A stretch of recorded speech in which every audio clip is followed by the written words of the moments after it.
Assalamualaikum, saya Ratri Fianggrini Nur Aisyah, kelas E-Management. Saya ingin memaparkan tentang aliran manajemen logistik.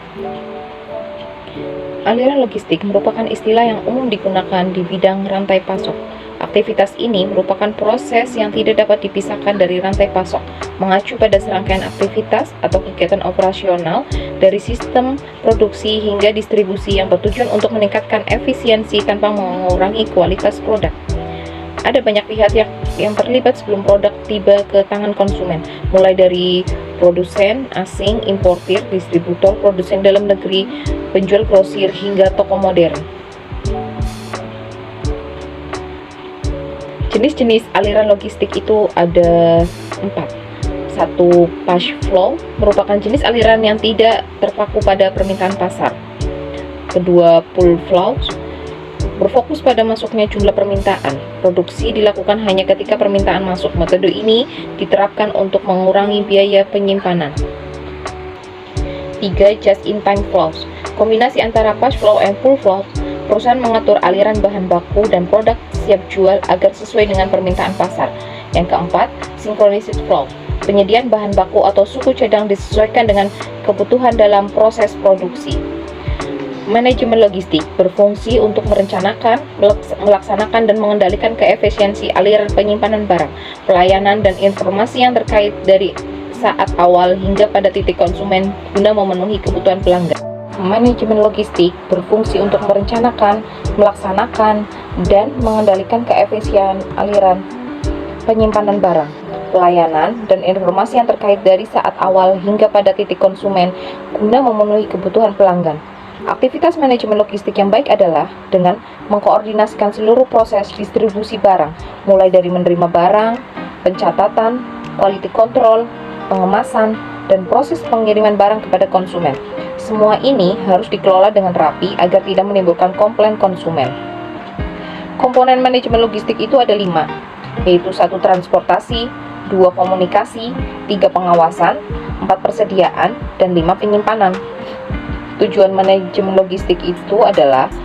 utama manajemen logistik adalah agar barang atau bahan yang diperlukan untuk proses produksi atau kegiatan operasional dapat tersedia dengan kuantitas dan kualitas dengan biaya yang seefisien mungkin. Manajemen logistik juga memantau pengiriman barang dari mulai packing hingga barang sampai ke tangan konsumen.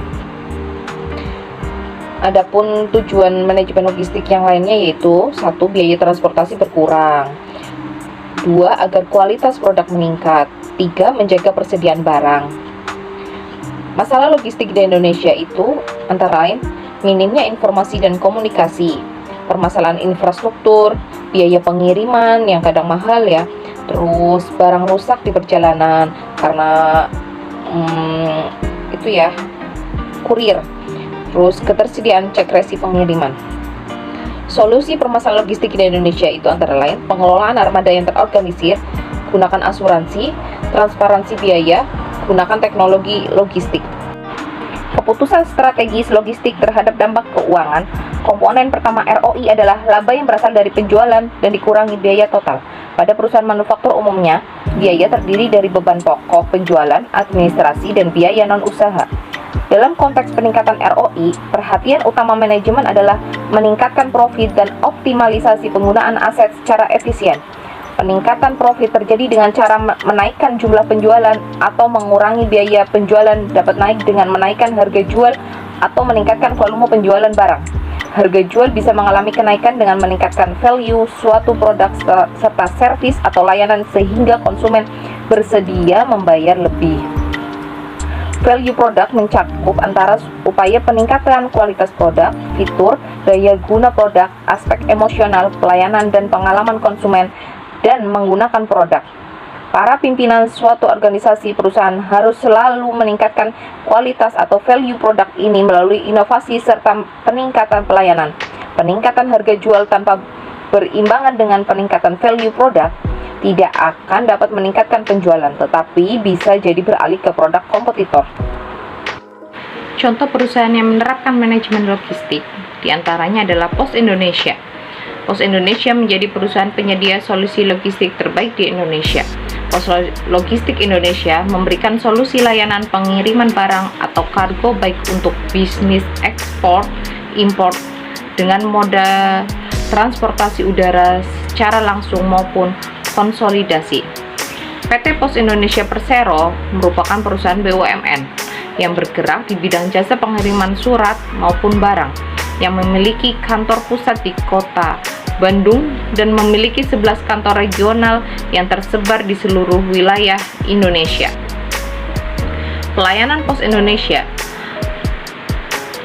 dalam melayani pelanggannya baik di skala nasional maupun internasional tidak terbatas hanya dalam dunia perposan, tetapi juga dalam dunia keuangan. Fasilitas transfer uang melalui Pos Indonesia bisa dinikmati oleh para pelanggannya. Fasilitas pembayaran tagihan listrik, air, dan telepon pun bisa dinikmati di kantor-kantor Pos Indonesia. Berbagai kemudahan yang ditawarkan dalam pelayanan Pos Indonesia terhadap pelanggannya merupakan suatu strategi yang telah diambil oleh Pos Indonesia untuk memenuhi kebutuhan pelanggannya. Secara umum, Pos Indonesia membagi lingkup bisnisnya menjadi dua, yaitu bisnis surat paket dan jasa keuangan. Demikianlah pemaparan logistik dari saya. Atas perhatiannya terima kasih. Wassalamualaikum warahmatullahi wabarakatuh.